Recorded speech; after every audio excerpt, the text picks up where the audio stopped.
안녕하세요. 학생생활교육 마스터 클래스입니다. 교실 수업을 하다 보면 꼭 한두 명쯤은 수업의 흐름을 무너뜨리는 학생이 있습니다. 예를 들어 선생님이 수업을 진행하는 말을 하고 있을 때 그 말을 그대로 따라하거나 어떠한 이유로 갑자기 큰 소리로 웃으면서 분위기를 산만하게 만드는 경우가 있죠. 또 다른 친구들이 발표를 할 때 그게 뭐냐? 아, 네네네. 어이. 이런 식으로 비꼬거나 비난하는 말을 던지는 학생도 있죠.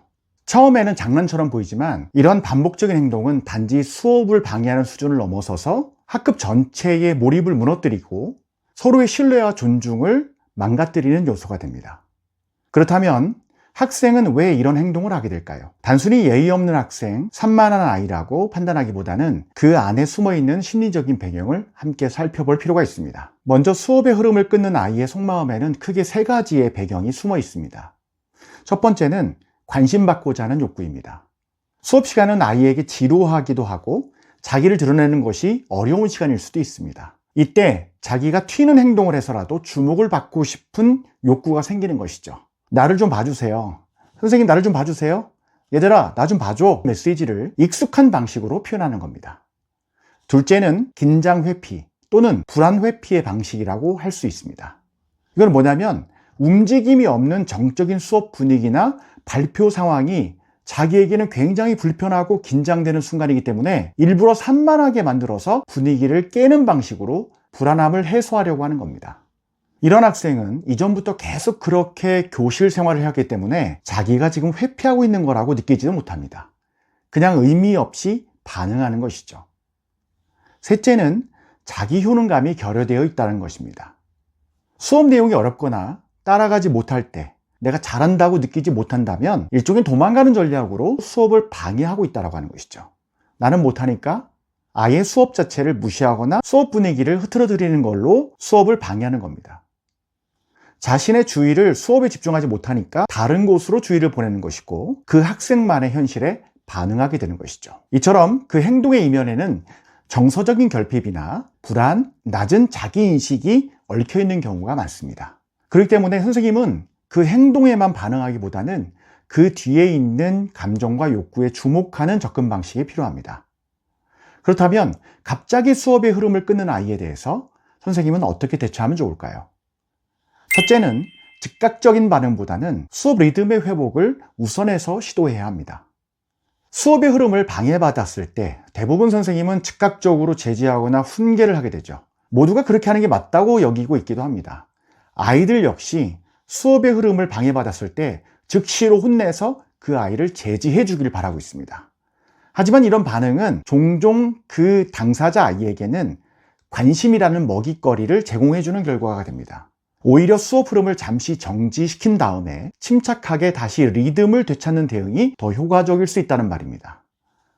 예를 들어서 갑자기 큰 소리로 웃은 학생이 있다면 선생님은 이렇게 말할 수 있습니다. 지금 우리 수업이 잠깐 끊겼어.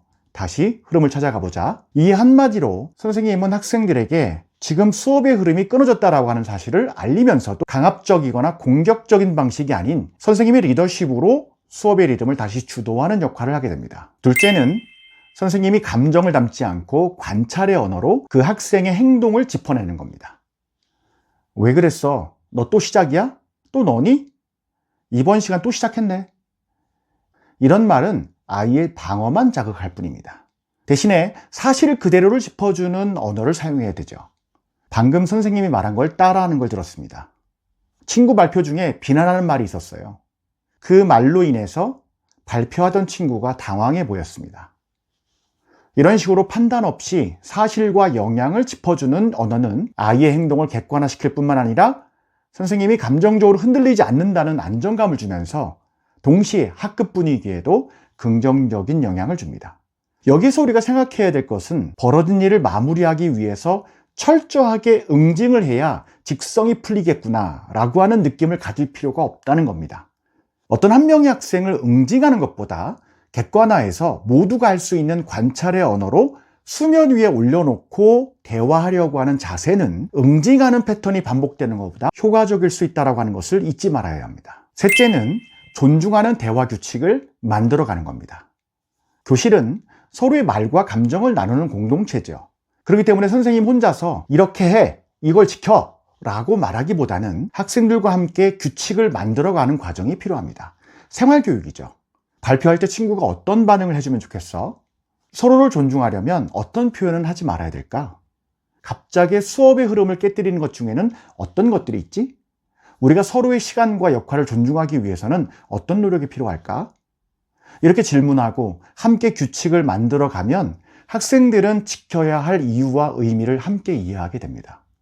이 과정이 있어야 규칙이라는 것이 단순한 통제가 아니라 안전을 위한 약속으로 작동하게 되는 거죠. 넷째는 수업 후에 개별적으로 피드백을 하는 겁니다. 수업이 끝난 후에 그 학생을 따로 불러서 이렇게 말하는 거죠. 오늘 수업 중에 선생님이 한 말을 따라했던 건 어떤 마음에서였을까? 친구가 발표할 때 웃은 건 혹시 어떤 생각이었는지 듣고 싶어. 선생님이 수업할 때 느끼는 감정은 어떤 거지? 이런 방식으로 학생의 이야기를 먼저 듣고 이후에 그 말이나 행동이 다른 친구에게 어떤 영향을 줬는지 차분하게 설명해주는 피드백이 효과적입니다. 중요한 건 그 학생의 행동은 지적하되 존재는 긍정하는 것. 부정적인 수치심을 주지 않는 겁니다. 네가 문제야 라고 말하는 것이 아니라 그 행동은 이런 결과를 가져왔어. 우리 함께 바꿔가보자. 이런 메시지를 주는 것이 회복적 접근의 핵심이라고 할 수 있습니다. 선생님이 수업 중에 흐름을 끊는 아이를 단지 말썽장이로 바라보지 않았으면 합니다. 그 아이는 어쩌면 수업 안에서 자리를 찾지 못한 채 흔들리고 있는 그런 아이일 수 있습니다. 선생님은 그 아이를 억누르는 것이 아니라 그 아이가 다시 교실의 흐름 안으로 조용하게 그리고 부드럽게 다시 돌아올 수 있도록 도울 수 있습니다. 수업 중에 방해가 생길 때마다 어떻게 바로잡을까 라기보다는 어떻게 함께 흐름을 회복할까를 질문해 보십시오. 그 질문 하나로 교실은 조금 더 서로를 존중하고 조금 더 배려하는 공간으로 변화할 수 있습니다. 저는 오늘도 선생님들의 학생을 성장시키는 생활교육을 지지하고 응원합니다. 저와 함께 소통을 원하시는 선생님들은 유튜브 설명란에 있는 학생생활교육 마스터클래스 소통방, 오픈 채팅방에 들어오셔서 질문을 남겨주시면 감사하겠습니다. 또 학교에서 전학공으로, 그리고 연구회로, 그리고 소그룹 모임으로, 개인적으로 여러 채널로 저와 소통을 원하시는 분들은 아래 고정 댓글의 영상을 시청해 주시길 부탁드립니다.